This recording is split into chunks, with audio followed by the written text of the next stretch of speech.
नमस्कार। अगर आप एक सरकारी कर्मचारी हैं और लोकसभा चुनाव 2024 के अंतर्गत किसी भी लेवल पर कार्य कर रहे हैं, चाहे वो किसी भी निगरानी दल में हो या फिर किसी भी मतदान दल के अंतर्गत हो या फिर कोई भी अन्य काम जो चुनाव से संबंधित है, लोकसभा चुनाव 2024 से संबंधित है, उसमें लगे हुए हैं। तो इस वीडियो में हम बात करेंगे कि लोकसभा चुनाव 2024 में जो कर्मचारी एफएसटी, एसएसटी, वीएसटी और वीवीटी में लगे हुए हैं, उन कर्मचारियों का टीएडीए कैसे बनाया जाता है, क्योंकि उन्हें लंबी अवधि के लिए लगाया जाता है। तो ऐसी स्थिति में उन्हें उनका जो टीएडीए का मानदेय का भुगतान है, वो किस प्रकार से किया जाता है और कौन इनके मानदेय का भुगतान करता है, और आपको अगर बिल टीएडीए के पेश करने हैं तो कहाँ पे करने होंगे और किस प्रकार से इन बिलों को पास किया जाता है। और इससे पहले, आगे बढ़ने से पहले, अगर आपको मेरे वीडियो अच्छे लगते हैं तो चैनल को सब्सक्राइब कर देना, ताकि आगे भी आपको इस प्रकार के कई महत्वपूर्ण वीडियोस मिलते रहेंगे। तो चलिए शुरू करते हैं। सबसे पहले ये देखते हैं कि जब भी लोकसभा चुनाव हो या विधानसभा चुनाव हो या अन्य किसी प्रकार के राज्य स्तर के चुनाव हो, तो उसमें इलेक्शन कमीशन की ओर से कुछ टीमों का गठन किया जाता है।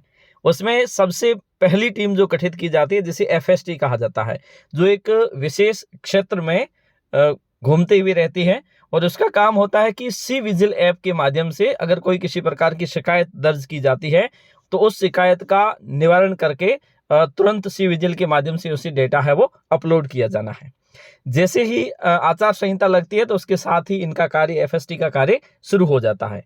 उसके बाद में नामांकन की अंतिम तिथि के साथ ही, नामांकन जिस तिथि को अंतिम तिथि है उस दिन नामांकन पत्र दर्ज किया जाएगा, उस दिन से ही एसएसटी का कार्य शुरू हो जाता है।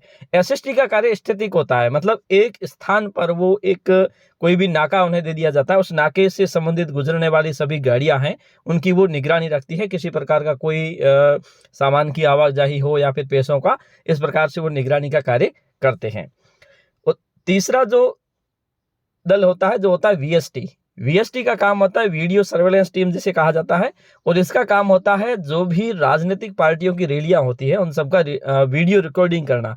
इसके माध्यम से जो पॉलिटिकल पार्टी को खर्चा, एक किसी भी प्रत्याशी को एक लिमिट दी हुई होती है। वर्तमान में ये 40 लाख रुपए है, विधानसभा क्षेत्र के लिए थी, और लोकसभा में इसकी लगभग यही रहने वाली है। इसमें अगर इलेक्शन कमीशन ऑफ इंडिया की ओर से अगर इसमें बदलाव किया जाता है तो अलग बात है, नहीं तो ये यही रहती है।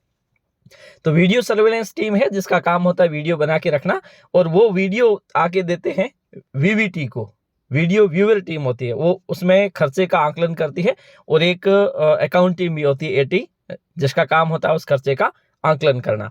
ये जितनी भी टीमें हैं वो काफी समय के लिए काम करती है, मतलब कुछ निश्चित समय, लगभग इनका 20 दिन से लेकर 30 दिन या 35 दिन भी हो सकता है, अलग अलग टीमों के अनुसार।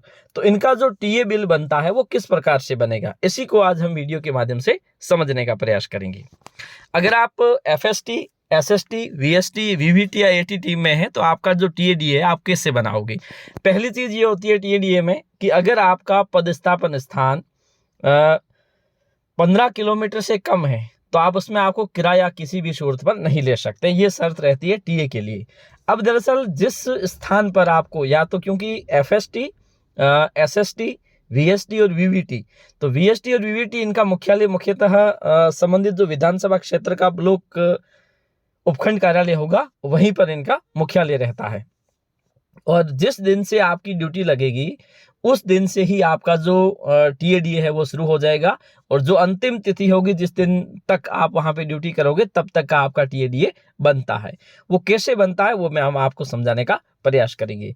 इसमें एक ये चीज होता है कि जैसे मान लीजिए आपकी जो ड्यूटी है वो लगातार, क्योंकि एफएसटी और एसएसटी, ऐसी दो एफएसटी, एसएसटी और वीएसटी, तीन टीमें ऐसी होती है जिनके पास सरकारी वाहन होता है। जो जहां पर सरकारी वाहन आप यूज करोगे तो आप बस का किराया या किसी प्रकार का उपभोग या फिर टैक्सी का किराया, इसका उपयोग है वो नहीं कर सकते हो। पहली बात तो ये हो गई।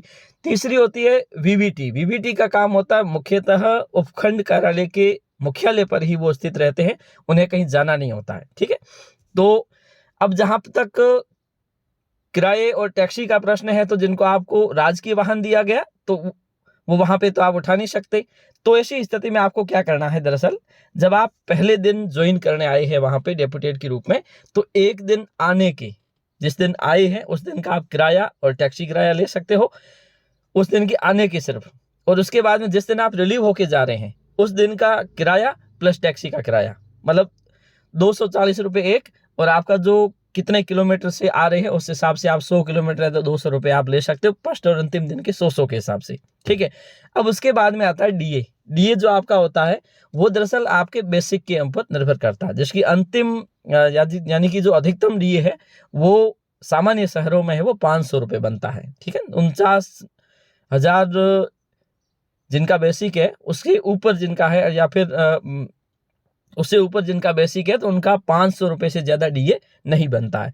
तो आपको मान लीजिए आपने 25 दिन तक वहाँ काम किया है, तो एक दिन का तो आपको डीए मिल जाएगा, यानी कि वाहन का किराया प्लस टैक्सी का किराया। और उसके बाद में जितने दिन तक वहाँ रहे उस दिन उतने दिनों का आपका डीए जुड़ जाएगा। मान लीजिए आपने 25 दिन काम किया है तो 25 गुणा 500 कर दो, तो 12,500 रुपये तो आपके क्या हो गए, केवल डीए के हो गए।